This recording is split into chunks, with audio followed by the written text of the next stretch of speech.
Hello students, once again welcomes to my YouTube channel pharmacology with Prashant Sharma. आज students हम पढ़ने जा रहे हैं फार्माकोकाइनेटिक्स का last part, that is elimination. जैसा कि हम जानते हैं क्या होता है pharmacokinetics, what body does to the drug. आपने देखा कि what body does to drug में सबसे पहले एब्जॉर्बेशन हुआ, फिर हमने डिस्ट्रीब्यूशन आउट किया, मेटाबोलाइज हुआ। मेटाबोलाइट्स का मतलब मेन चीज़ क्या है कि आपकी जो ड्रग्स है वो सिंपल मॉलिक्यूल्स के अंदर सिंपल मेटाबोलाइट्स में कन्वर्ट हो जाती है, जो कि लास्ट में आपके एक्सक्रीशन के लिए तैयार हो जाती है। ठीक है, तो आज हम बात कर रहे हैं एक्सक्रीशन का। What is excretion? This is the elimination of drug either in unchanged और मेटाबोलाइट्स, या तो अनचेंज्ड फॉर्म में या मेटाबोलाइट्स की फॉर्म में। कहाँ से? बॉडी से बाहर, फ्रॉम द बॉडी थ्रू। कैसे कैसे हो सकता है? यूरिन सबसे पहला main, then bile, sweat, milk, saliva, gases and faeces की कंडीशंस के अंदर जो है आपका ड्रग्स जो होता है या तो अनचेंज्ड फॉर्म में या एक मेटाबोलाइट्स फॉर्म में कन्वर्ट होके और इजीली जो है बॉडी से एलिमिनेट आउट कर दिया जाता है। इसे हम कहते हैं एक्सक्रीशन या एलिमिनेशन। अब जो भी आपकी पोलर ड्रग्स हैं वो इजीली एलिमिनेट हो जाती है देन नॉन पोलर ड्रग्स। जैसा कि आपने अभी मेटाबॉलिज्म के केस में देखा था कि ये सारी ड्रग्स जो भी होती है आपकी नॉन पोलर ड्रग्स जो होती है वो पोलर्स में कन्वर्ट की जाती है, या लिपिडिक ड्रग्स जो होती है वो आपकी सिंपल मॉलिकुलर फॉर्म्स में या पोलर ड्रग्स में कन्वर्ट की जाती है, जहाँ से वो इजीली एलिमिनेट आउट हो सके। ठीक है, आपके जो रूट ऑफ एक्सक्रीशन जो है, जिसमें आपका सबसे मेन रूट आता है जो है आपका रीनल एक्सक्रीशन। कौन कौन से रूट हो सकते हैं? वो एक है आपका रीनल एक्सक्रीशन, दूसरा बाइल है, तीसरा एल्वुलर है, और अदर्स के अंदर जो है आपका मिल्क, सलाइवा, स्वेट, स्किन। ठीक है, ये सब रूट्स होते हैं। सबसे मेन रूट होता है आपका रीनल एक्सक्रीशन। रीनल एक्सक्रीशन आपका एक मोस्ट इंपॉर्टेंट ऑर्गन है जो कि पोलर ड्रग्स को एलिमिनेट करने का काम करता है। क्योंकि आप जानते हैं कि बेसिकली आप जितना भी फूड जो खाते हैं, जितना भी ड्रग जो आप खाते हैं, जितना भी आपका एलिमिनेशन है वो यूरिन या फिकस के द्वारा एलिमिनेट आउट होता है। तो रीनल एक्सक्रीशन एक इंपॉर्टेंट रूट है। इसके अंदर क्या होता है कि पोलर ड्रग्स जो होती है वो एलिमिनेट होती है अनचेंज्ड फॉर्म में या नॉन पोलर कंडीशंस के अंदर, जो कि आपकी मेटाबोलाइट्स के अंदर कन्वर्ट हो जाती है और वहाँ से जो है वो इजीली एलिमिनेट आउट हो जाती है। जैसे आपका अनचेंज्ड में फ्यूरोसेमाइड एक ड्रग है, आप जानते हैं फ्यूरोसेमाइड क्या होती है? डायरेटिक्स होती है। इसके अलावा आपका जेंटामाइसिन है जो कि एंटीबायोटिक कैटेगरी का है। और जो आपकी चेंज ड्रग जो कि चेंज कर लेती है अपने आप को मेटाबोलाइट्स में, जैसे आपका एग्जांपल है सल्फोनामाइड जो कि एक एंटीबायोटिक है, और पेनिसिलिन जो कि एक एंटीबायोटिक है। ठीक है, तो ये ड्रग्स है आपका एग्जांपल है कि जो चेंज होके और आउट हो जाएंगी वो ये ड्रग्स हैं। जो अनचेंज होके होंगी वो है फ्यूरोसेमाइड एंड जेंटामाइसिन। ठीक है, अब हम बात करते हैं कि रीनल एक्सक्रीशन में आप जानते हैं, जैसा कि आपने डायग्राम देखा होगा किडनी के अंदर, ये नेफ्रॉन का डायग्राम आप स्टार्टिंग से पढ़ते हुए आ रहे हैं। ठीक है, इसमें आपने देखा कि एक बोमन कैप्सूल होता है जिसके अंदर ब्लड सप्लाई होती है, जहाँ से आपका tubular secretion, tubular reabsorption, convoluted tubule, और आपका ascending loop of Henle, descending loop of Henle, और कलेक्टिंग ट्यूब्यूल्स, ये आपके इसके पूरे पार्ट होते हैं।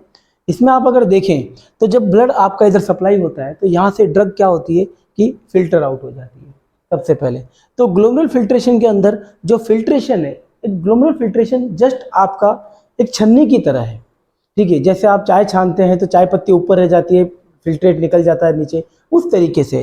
तो यहाँ पे क्या होता है कि ये डिपेंड करता है कुछ आपके इंपॉर्टेंट फैक्टर्स के ऊपर, जिससे कि ग्लोमेरुलर फिल्ट्रेशन जो है होता है।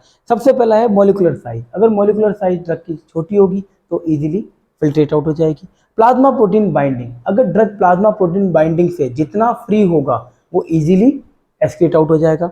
रीनल ब्लड फ्लो, जितना ब्लड फ्लो ज़्यादा होगा रीनल की तरफ उतना ड्रग का एलिमिनेशन फास्ट होगा, और आयोनाइज्ड ड्रग जो होगी वो जल्दी से जल्दी आपकी जो है एलिमिनेट आउट जाएगी other than non ionised drug. इसी तरीके से जब हम बात करते हैं इसके सेकंड पार्ट ट्यूबुलर सिक्रेशन की, तो ट्यूबुलर सिक्रेशन में क्या होता है कि carrier mediated acute transport process ये होता है, जिसके द्वारा weak acid and weak bases जो है वो एलिमिनेट आउट होते हैं। इसके अंदर क्या होता है, ड्रग सीक्रेट करती है with the same transport and compete with each other. क्या होता है कि जब ड्रग जो होती है वो जो भी सीक्रेटेड होती है वो सेम ट्रांसपोर्ट के साथ जब कम्पीट करती है तो कैसे करती है कि एक दूसरे के एलिमिनेशन को भी डिक्रीज कर देती है। जैसे इसका एग्जांपल है अपना कि ट्रेवलर सिक्रेशन के अंदर मीथोट्रेक्सेट जो है वो डिक्रीज हो जाती है बाय द सैलिसाइलेट। यानी एक ही सेम ट्रांसपोर्ट सिस्टम पे जब दो ड्रग एक साथ एक्ट करती है तो एक दूसरे के उसको एलिमिनेशन को कम कर देती है, जिसका हमने एग्जाम्पल देखा मीथोट्रेक्सेट जो है वो सैलिसाइलेट्स की वजह से जो है वो डिक्रीज आउट हो जाते हैं। तीसरा इसका पार्ट है आपका ट्यूबुलर रीऑब्जर्वेशन। ट्यूबुलर रीऑब्जर्वेशन में क्या होता है कि पैसिव बाई डायरेक्शनल ये प्रोसेस होता है जो डिपेंड करता है आपका कॉन्सेंट्रेशन ग्रेडियंट से, लिपिड सॉल्युबिलिटी से और पीएच ऑफ यूरिन से। इन तीनों चीज़ों की वजह से जो है आपका ट्यूबुलर रीऑब्जर्वेशन प्रोसेस जो है आपका काम करता है। तो इस तरीके से ड्रग जो होती है वो रिनल एस्पिरेशन के द्वारा लास्ट में आपका जो है असेंडिंग लूप ऑफ हेनले से डिसेंडिंग लूप ऑफ हेनले तक आते आते आपकी जो है कन्वर्टिव ट्यूब्यूल्स के अंदर जो है वो इकट्ठी होके और एक्सक्रीट आउट हो जाती है। सेकंड है आपका बाइल एक्सक्रीशन। बाइल एक्सक्रीशन में क्या होता है कि ड्रग जो होती है वो बाइलरी एक्सक्रीशन के द्वारा एलिमिनेट होती है। जैसे आपका फिकस है, ठीक है, जो आप फीसिस है या फिकस है उसमें जैसे एम्पिसिलिन है, कोल्चिसिन है, ये जो ड्रग्स हैं वो आपकी जो है फिकस के द्वारा एलिमिनेट आउट होती है। इसमें ड्रग क्या होता है, मेटाबोलाइट्स जो होते हैं वो एक्टिवली सीक्रेट होते हैं in the lumen by the help of P glycoprotein transporter. ये पी ग्लाइकोप्रोटीन ट्रांसपोर्टर्स की वजह से ये क्या होते हैं, ड्रग मेटाबोलाइट्स जो होते हैं वो ल्यूमेन में सीक्रेट आउट हो जाते हैं, जो कि प्रेजेंट होते हैं in the enterocytes and due to the PK of drug. किस किस वजह से, ये क्या कारण होता है जिसकी वजह से ये ल्यूमेन में सीक्रेट होते हैं? एक तो पीके ऑफ ड्रग और lumen. Some drug passively diffuse from blood to lumen of intestine, और कुछ ड्रग ऐसी होती है जो पैसिवली डायरेक्टली ब्लड से जो है ल्यूमेन की तरफ जो है वो एक्सक्रीट आउट हो जाती है। ये चीज़ हमने मेटाबॉलिज्म वाले पार्ट में भी देखी थी, जब ड्रग आपकी फर्स्ट पास मेटाबॉलिज्म लीवर के अंदर से गुजर रही थी तो आपने देखा कि कुछ ड्रग जो होती है डायरेक्टली बाइल से लाइल स्मॉल इंटेस्टाइन की तरफ मूवमेंट कर जाती है, और कुछ ड्रग जो होती है वो वापस रीअपटेक द्वारा लीवर से हो जाती है, जहाँ से फिर से जो है वापस वो आपका मेटाबोलाइट फॉर्म में जाती है। तो drug unabsorbed in the gut like magnesium sulphate. कौन कौन सी ड्रग्स जो है वो डायरेक्टली मतलब कि इसमें आ जाती है, जैसे आपकी कुछ ड्रग्स जो कि एब्जॉर्ब नहीं होती है गट में, magnesium sulphate, milk of magnesia की बात करें या मैग्नीशियम सल्फेट की बात करें जो पर्गेटिव ड्रग्स होती हैं, ठीक है। स्ट्रेप्टोमाइसिन है, कुछ डायरेक्टली एक्सक्रीट आउट होती है जैसे पर्गेटिव्स हैं, हैवी मेटल्स हैं, ये सारे डायरेक्टली जो है आपके गट में आ जाते हैं, और गट में आने के बाद ये फिकस के द्वारा जो है जनरली आपके रिमूव आउट हो जाते हैं। दूसरा आपका एक्सक्रीशन, तीसरा पार्ट है एक्सक्रीशन का जिसमें आपका है एल्वेलर एक्सक्रीशन। एल्वेलर एक्सक्रीशन का मतलब क्या हुआ, एल्वेलाई लंग्स, ठीक है। लंग्स में पाए जाने वाले जो एल्वेलाई होते हैं जो कि आपके एक्सटर्नल एनवायरनमेंट ऑफ इससे जो है exchange of gases take place करते हैं, वो भी बहुत सारी ड्रग्स को जो है आपके आउट करते हैं। जैसे आपका वॉलेटाइल लिक्विड्स हैं, कुछ गैसेज हैं, एग्जाम्पल के लिए नाइट्रस ऑक्साइड, ईथर, फॉर्मल्डिहाइड, और ये सब चीज़ें जो होती है वो लंग्स के द्वारा एलिमिनेट आउट होती है। अदर रूट्स ऑफ एक्सक्रीशन की हम बात करें तो मिल्क से भी आपको मालूम है कि हम कई बार ऐसा कहा जाता है कि नरिशिंग मदर्स जो होती है, लैक्टेटिंग मदर्स जो होती है, उनमें कम से कम मेडिसिन का यूज़ करना चाहिए, क्योंकि कुछ मेडिसिन ऐसी होती हैं जो मिल्क के द्वारा सीक्रेट आउट होती है। आपने बुक्स में पढ़ा होगा ग्रे बेबी सिंड्रोम।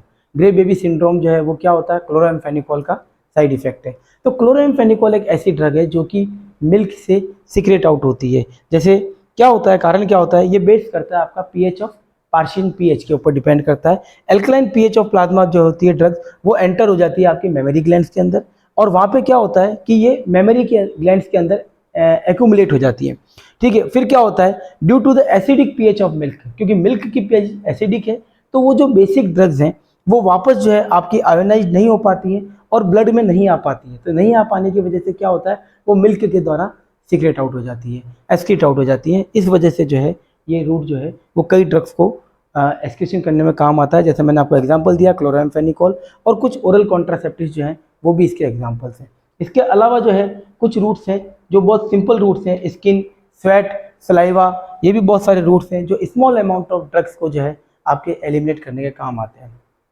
तो ये अपना एक मेन जो है बेसिक टॉपिक रहा एलिमिनेशन का। हमारे 3 टॉपिक इसमें बाकी रह रहे हैं, एक तो रेट ऑफ एलिमिनेशन रिएक्शन, दूसरा एगोनिस्ट एंटागोनिस्ट, और तीसरा बायोअवेलेबिलिटी, जो हम आगे के चैप्टर्स में देखेंगे, ठीक है। Thank you. और आपको मेरे साथ अगर पढ़ना पसंद आया है प्लीज़ आप मुझे लाइक कीजिए, शेयर कीजिए, सब्सक्राइब कीजिए। Pharmacology with Prashant Sharma. Thanks.